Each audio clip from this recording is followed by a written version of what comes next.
अथ क्षमापनम्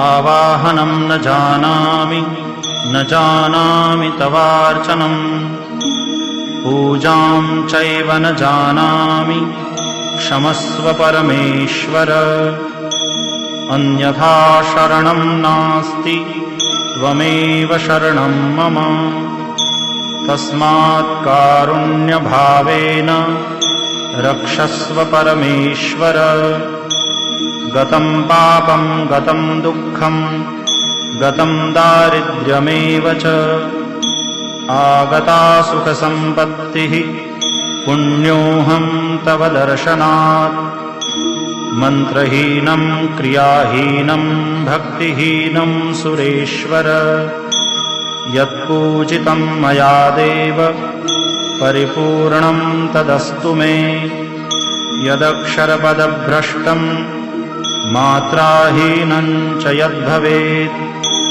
तत्सर्वं क्षम्यतां देव प्रसीद परमेश्वर अपराधसहस्राणि क्रियन्ते हर्निशं मया दासोऽयमिति मां मत्वा क्षमस्व परमेश्वर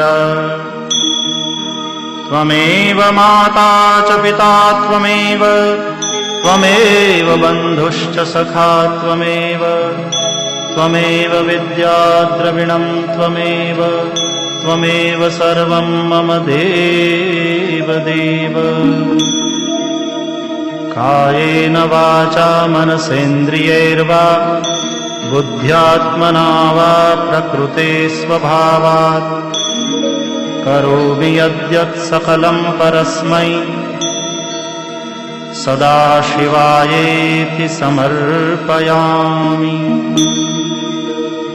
ॐ भूर्भुवः स्वः भगवते साम्ब सदाशिवाय नमः।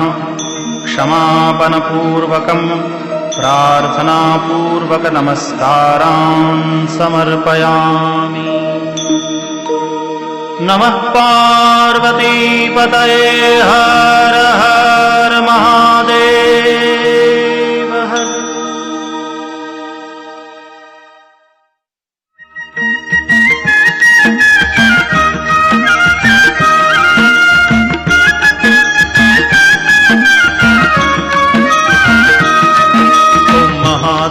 शिव शंकर शंभो उमाकांत हर त्रिपुरारे मृत्युंजय वृषभध्वज शूलिन गंगाधर मृडमदनारे हर शिव शंकर गौरीशं वंदे गंगाधरमीशं रुद्रं पशुपतिमीशानं कलये काशीपुरनाथं। जय शंभो शिव गौरी शंकर जय शंभो शिव गौरी शंकर जय शंभो। जय शंभो शिव गौरी शंकर जय शंभो। जय शंभो शिव गौरी शंकर जय शंभो।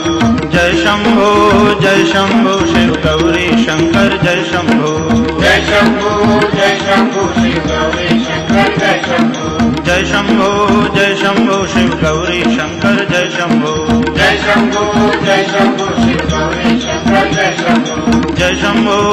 शंभो शिव गौरी शंकर जय शंभो। जय शंभो शिव गौरी शंकर जय शंभो। जय शंभो